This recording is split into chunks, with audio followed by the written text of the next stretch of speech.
my name is Nora Schwitzer and I'm a vet dentist. So I'm a veterinarian who went to a normal university and studied veterinary medicine and worked as a vet for many, many years. And then I realized I really like dentistry and I think there is a huge gap to fill in the veterinary world. So on top of that, I became a vet dentist and I did some postgraduate qualifications. So I'm a vet and a vet dentist. Baby teeth and adult teeth are in greyhounds totally normal and they're just like human beings, except that they're a bit faster moving through their two dentitions. So the baby teeth erupt in the first couple of weeks in the life of a greyhound, and then by the age of 7 to 8 months they have their adult dentition and it has fully gone through.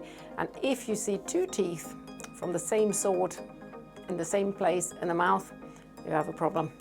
That is nothing normal, so you should have either baby tooth or an adult tooth, not both. And yeah, that's the story with greyhound teeth. And I always say to my clients that the mouth is a bit like a very good nightclub. It's one in, one out, if that makes sense. Not two in the same space.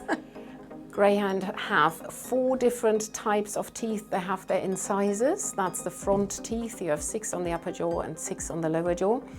They have originally been there for grooming and sharing of meat. So if an animal had ectoparasites, that would be the teeth which they would use to control that. Then they have 4 canines. That's the 4 big teeth, 2 on the upper jaw, 2 on the lower jaw. They have very long roots, very deeply rooted in the bone, in the surrounding bone of the face, and they are 4 of the strategically important teeth. So these teeth keep the mouth in shape and they keep the face in the shape we know it. So they align the jaw and they give your animal or the greyhound their face shape. And then after these 4 canines, we have the premolars and the molars. And the premolars and the molars are the cheek teeth. So they are underneath the lips of the greyhounds, and they are, again, they are for sharing meat off the bone. So that's what they used when they sort of try to get meat off bone. So they have a sort of almost a scissor effect. And again, we have 4 really important teeth there. The 4th premolar and the 1st molar.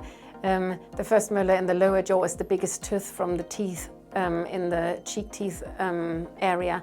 And the 4th premolar in the upper jaw. And we try to save these 4 teeth if we can, because they are, again, important to align the jaw. Unfortunately, dental disease is common in greyhounds. Normally dental disease or periodontal disease, where we have a disease of the surrounding bone and the teeth get loose and build up and mucky and so on. Normally it's linked to the size of the dog. So the smaller the dog, the more problems they have, generally speaking. The bigger the dog, the less problems they have with their teeth when it comes to periodontal disease. Unfortunately, greyhounds are total outliers. So greyhounds have severe periodontal disease, and the only breed which you can really say is as bad as Yorkshire Terriers. So you could say greyhounds are the Yorkshire Terriers of the big dogs. So it's not great, and when you look into statistics of first opinion vets, then dental disease is the biggest problem area greyhounds have, and 40% of all greyhounds coming to first opinion vets in the UK, and probably similar in Ireland, have dental disease as their main problem. Periodontal disease is a complex disease. In a nutshell, it's caused it's an interaction between the immune system of the host, which is the greyhound in our case, and the bacteria, which are normally in your mouth or in their jaw. So the bacteria in itself are completely harmless. They're always there, you can't avoid them. They're living in your mouth and in their mouth. But the immune system can't really react appropriately and overreacts with an inflammation reaction, which if it isn't treated and stopped will lead to the loss of the teeth in the end, and sometimes even jaw fractures. I don't think I have to answer the question whether dental disease is painful or not. All of you probably had dental disease in their life. It's actually quite tragic because we go to the dentist when we have one tooth which is decayed. And I often see my clients when they have 10 or 20 teeth which are decayed and are suffering. So yes, dental disease is painful, and if you don't see it, I sometimes say to owners, if that process would happen on its leg, the dog would be limping. But just because it's in the mouth, we can't see it. Foods can make a difference. I think the main thing with foods is that you shouldn't feed wet food or you shouldn't feed soaked food. So dry food has the benefit that, at least in theory, the dog can chomp down on it and can use its teeth in the process of eating, whereas if we give wet food, that just won't work. So food does make a difference. Ideally, you give your dog something hard, which is hard enough that the teeth were used, but soft enough that the teeth don't fracture on a regular basis. But unfortunately, it's not as good as toothbrushing, so we can't quite get around toothbrushing, but it is definitely of benefit. The biggest difference you can make to your dog's health and to your dog's dental health is brushing the teeth. It's the one easy, very cheap thing you can do to make a real difference to your dog. It will take some while to train your dog to do that. You don't need anything special. You can actually use any toothbrush. You don't need a special toothpaste. Don't use human toothpaste. It foams and it has stuff in it which doesn't agree with your dog.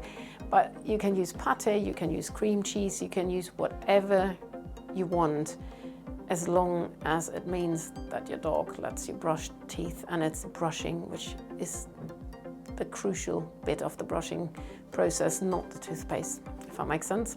So just go for it. Try it. It will take time, 3 weeks probably. There's quite comprehensive guides out there to tell you how to do it, but it's definitely worth going for it. Start them early, because the later you start, the more difficult it is to establish a new behavior and a new routine for your dog. The other thing is, if you think back to adult teeth and baby teeth, we don't start brushing teeth when we're 30. We started when we're young, if that makes sense. Start them early and protect the teeth before you have a problem, not afterwards. We need to brush teeth every day, unfortunately. So if you don't do it daily, it won't work. And the reason for that is that the bacteria which live in the plaque on the teeth re-establish themselves completely within 24 hours. So there's absolutely no way that you make any difference to your dog's mouth if you brush once a week or twice a week. So you have to do whatever you do, you have to do it daily. And if you feel with your tongue over your own teeth, you can probably feel when you last brushed them. And if there's a bit of a slimy layer on there, that is the bacteria building up again. So yes, every 24 hours, once a day. There are formulated toothpaste which are great, but you don't need them. You can brush with absolutely everything. Chewing bones can help, and I like bones personally, but they come with a very own problem. One problem is that they can turn into foreign bodies if the animal swallows it. Another one is that they can fight over bones if the dog isn't on its own. Another one is, from a dental perspective, that if the bone is too hard, the tooth is more likely to fracture. So make sure, if you give bones, that you give bones which can be dent by your thumbnail. So we call it the rule of thumbnail, that it's not too hard, otherwise you run risk that you fracture the tooth, beside fighting dogs and foreign bodies. Again, if you give a bone once a week, that's not enough, because the plaque builds up within 24 hours, so it would have to be part of their daily routine.